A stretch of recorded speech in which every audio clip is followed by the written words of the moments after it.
Hello to all my dear students. आज हम class 10th का एक्सरसाइज नंबर 1.3 का क्वेश्चन नंबर फर्स्ट करेंगे। क्वेश्चन नंबर फर्स्ट में हमें सिद्ध करना है कि √5 एक अपरिमेय संख्या है। तो चलिए शुरू करते हैं। तो जब भी हमें किसी संख्या को अपरिमेय संख्या सिद्ध करनी होती है तो पहले हम उसका उल्टा मान लेते हैं कि मान लेते हैं कि √5 एक परिमेय संख्या है। तो बच्चों, हमने मान लिया कि माना √5 एक परिमेय संख्या है, इसका उल्टा मान लिया हमने। ठीक है, तो हम किसी भी परिमेय संख्या को P/Q की फॉर्म में लिख सकते हैं, ये तो आप जानते ही हैं। और साथ साथ P/Q की फॉर्म में लिख सकते हैं। और जो P है और Q है वो कैसी संख्या होनी चाहिए? वह पूर्णांक होनी चाहिए, यानी कि इंटीजर्स होनी चाहिए। और इसके साथ साथ जो नीचे हर में होता है यानी Q होता है वह 0 के बराबर नहीं होना चाहिए, क्योंकि अगर ये 0 के बराबर हो गया तो ये जो संख्या है वह अनंत हो जाएगी, इन्फानाइट हो जाएगी। तो ये हमको लिखना पड़ता है। साथ साथ एक कंडीशन और होनी चाहिए कि जो P और Q है वह सहअभाज्य संख्या होनी चाहिए। देखिए, हमने लिख भी दिया, तथा P और Q सहअभाज्य संख्या यानी को प्राइम नंबर्स हैं। अब यह सहअभाज्य संख्या क्या होती है? सहअभाज्य संख्या, मान लीजिए हम एक एग्जाम्पल लेके के देखते हैं। जैसे हमने लिया एक परिमेय संख्या ली हमने 6/4। ठीक है, अब यह 6/4 है, यह एक संख्या है 2। यह 6/4 दोनों ही इस 2 से कट जाएगा, यानी कि 2 3 जा 6, 2 2 जा 4। ठीक है, तो ये जो 6/4 है यह सहअभाज्य संख्या नहीं हुई। सहअभाज्य संख्या वह संख्या होती है जो किसी भी दूसरे नंबर से ना कटे, एक के अलावा। तो 6/4 जो होगा वो 2 से कट गया, 2 दूनी 4, 2 तियां 6। लेकिन अब जो ये नई संख्या आई है 3/2, यह एक सहअभाज्य संख्या है। क्यों है? क्योंकि यह किसी भी सेम नंबर से नहीं कटेगी। तो वही हम बोल के चल रहे हैं कि जो P/Q है उसमें P और Q दोनों कैसी हैं? सहअभाज्य संख्या हैं, यानी कि यह किसी भी दूसरे नंबर से नहीं कटेंगी या फिर किसी भी सेम नंबर से नहीं कटेगी, अलग अलग नंबर से कट सकती है। जैसे कि एक और एग्जाम्पल ले सकते हैं, 9/4। ठीक है, जो 9/4 है यह भी एक सहअभाज्य संख्या है, क्योंकि 9 तो 3 से जाएगा और 4 2 से जाएगा, दोनों अलग अलग नंबर से जाएंगे, कॉमन नंबर से नहीं जाएगा। इसीलिए 9/4 एक सहअभाज्य संख्या है। अब हमने √5 को परिमेय संख्या मान लिया है, तो √5 को हम P/Q की फॉर्म में व्यक्त कर सकते हैं। तो अतः √5 इक्वल टू हो जाएगा P/Q।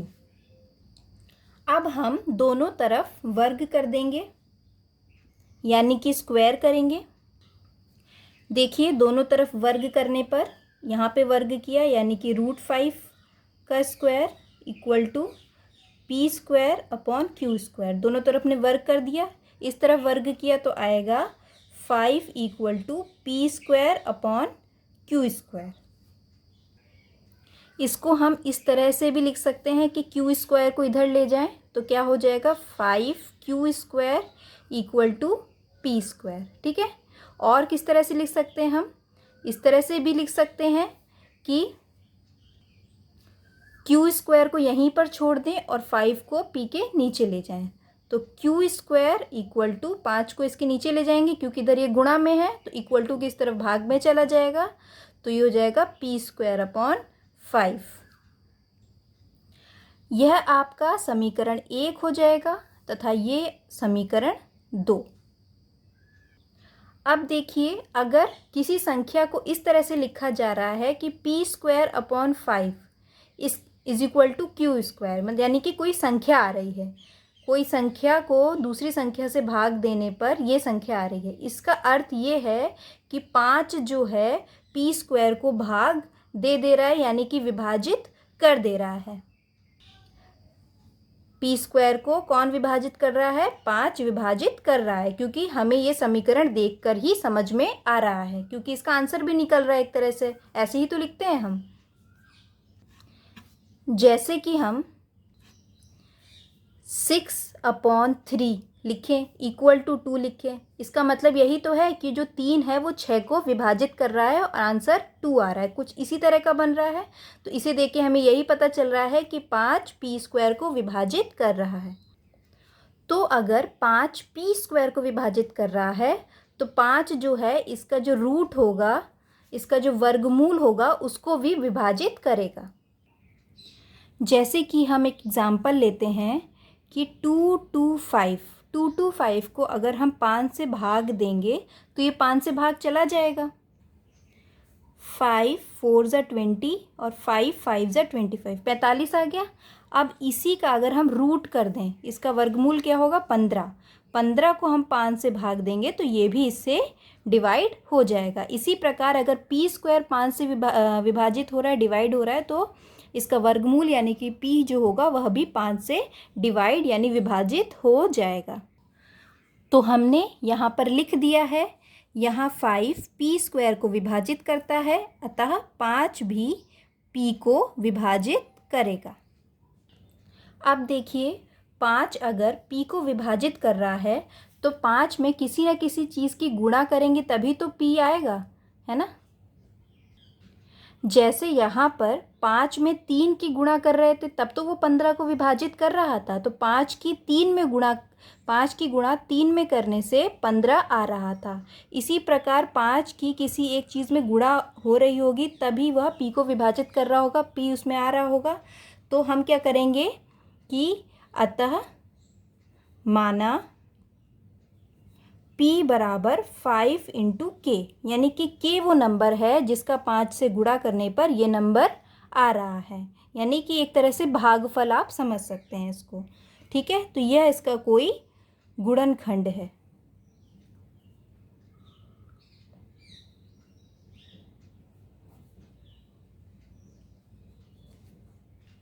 और हमने ऐसा क्यों लिया है? क्योंकि p 5 द्वारा विभाजित होता है।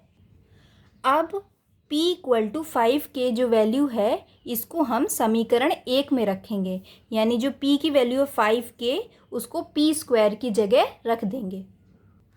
तो समीकरण 1 में p = 5 के रखने पर तो देखिए यहाँ पे 5q² = p² है, तो इस p स्क्वायर की जगह हम 5k² रख देंगे। ठीक है, तो ये देखिए हम रखते हैं इसको, 5q² = हो जाएगा 5k², क्योंकि यहाँ पे p का स्क्वायर है तो ये 5k² हो गया, क्योंकि p = 5k है। तो ये हो जाएगा 5q² = 25k²।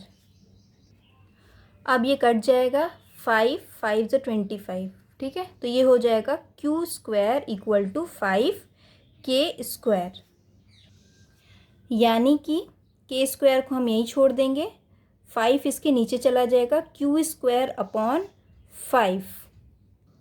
अब देखिए ऐसी ही कंडीशन कुछ यहाँ बन रही थी कि p²/5।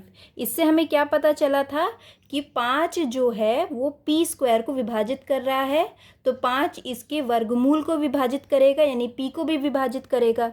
अब वही कंडीशन यहाँ पे आ गई है, q²/5, यानी कि 5 q² को विभाजित कर रहा है, तो इसका मतलब ये है कि यह इसके वर्गमूल यानी q को भी विभाजित करेगा। लेकिन ये तो हमको विरोधाभास प्राप्त हो गया। कैसे? क्योंकि हम मान के चले थे कि p और q सह अभाज्य संख्या है, यानी कि इसका कोई भी कॉमन नंबर इसका गुणनखंड नहीं हो सकता है। लेकिन यहाँ पे जो 5 है वह p को भी विभाजित कर रहा है और q को भी विभाजित कर रहा है, तो ये हमारा विरोधाभास हो गया। ये देखिए हमने लिख दिया, यहाँ 5q² को विभाजित कर रहा है तो यह q को भी विभाजित करेगा। इसको हम समीकरण 3 मान लेंगे। आप देखिए समीकरण 2 जहाँ पे पी स्क्वायर अपॉन 5 है, जहाँ पे 5 पी को विभाजित कर रहा है, और समीकरण 3 जहाँ पे क्यू स्क्वायर अपॉन 5 है, यानी कि 5 जो है वो क्यू को विभाजित कर रहा है। तो समीकरण 2 तथा समीकरण 3 से हम पाते हैं कि 5 पी तथा क्यू दोनों को विभाजित करता है। ठीक है, दोनों को ही विभाजित करता है। अतः 5 एक उभयनिष्ठ गुणनखंड है, यानी कि कॉमन नंबर है जो क्यू को भी विभाजित कर रहा है और पी को भी विभाजित कर रहा है। इससे हमारी इस तथ्य का विरोधाभास प्राप्त होता है कि पी तथा क्यू में एक के अतिरिक्त कोई उभयनिष्ठ गुणनखंड नहीं है। क्यों? क्योंकि हमने मान के चले थे क्वेश्चन के स्टार्टिंग में कि पी और क्यू सहअभाज्य संख्या है। ये हम मान के चले थे। सहअभाज्य यानी कि इसमें एक के अतिरिक्त इसका कोई भी गुणनखंड नहीं है, लेकिन ऐसा तो नहीं हुआ। 5 जो है वह पी का भी निकला और क्यू का भी निकला। और यह जो विरोधाभास है यह हमारी गलत कल्पना से प्राप्त हुआ है। कौन सी कल्पना से? ये वाली कल्पना से कि माना √5 एक परिमेय संख्या, यही तो कल्पना की थी हमने। अतः √5 एक अपरिमेय संख्या है। इस तरह से आप √5 को अपरिमेय संख्या सिद्ध कर सकते हैं।